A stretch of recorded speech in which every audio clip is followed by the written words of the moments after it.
মুহূর্তে উপস্থিত আছি সাভার গলফ ক্লাবে। তো অনেক দিন পর এই যে গলফ ক্লাবে আসলাম।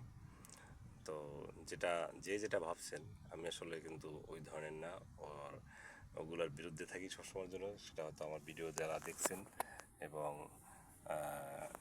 আমি আমচলা বাহিনীর সদস্য ছিলাম, কারণ ওইটার বিরুদ্ধে আমি আমচলা বাহিনী গঠন করছি। তবে এখানে যেটা হচ্ছে, এখানে যে জিনিসটা পাওয়া যাচ্ছে এটা লাইসেন্সদারি, এবং এটা সেনাবাহিনী থেকে শুরু করে সমস্ত অফিসারদের জন্য বা ধনাঢ্য ব্যক্তিদের জন্য। আর আমি সবসময়ের জন্য দুইটা নেশাকে বর্জন করতে বলছি, সেটা হচ্ছে মাদকের ভিতরে বাবা, গাঁজা এবং রেন্ডি, এই তিনটা জিনিসকে আমি এটা থেকে বিরত থাকার আহ্বান জানাই।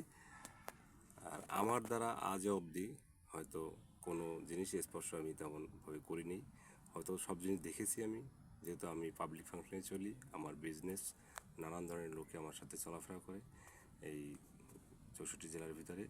তো সব জিনিস দেখেছি, কিন্তু ওইটার দিকে আমি ক্যাসিনো, জুয়া, তারপরে আপনার টাস, যে কোনো ধরনের যতগুলা এই আইটেম আছে এই নেশা জাতীয়, এর ভিতরে আমি নেই। কারণ কি, আমি জানি যে এটা একমাত্র অতিরিক্ত পয়সা যার থাকে তাকে খাইলে মানায়। আর যেটা হচ্ছে মদের কথা বলছি।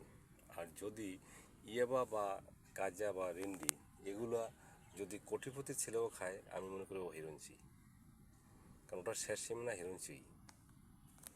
তো বন্ধুরা, আমার এটাই আহ্বান এই থেকে, যে ভিডিও থেকে, যে কখনো রেন্ডি বলতে জুতার ঘাম এইটা যাতে কোনো বাচ্চারা বা খাইতে না পারে, এবং যারা পথভ্রষ্ট হয়, লেখাপড়া বাদ দেয়, তাদেরকে সাথে সাথেই কাজ শিখান, বাইরে পাঠান, বা হয়তো দেশে কোনো কাজে লাগান।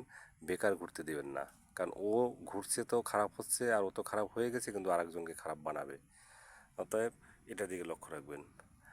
দ্বিতীয় কথা হচ্ছে গাঁজা সেবন, এর বিরুদ্ধে 999-এ ফোন দেবেন। বিক্রি বা সেবনকারী কোথাও দেখলে 999-এ ফোন দেবেন।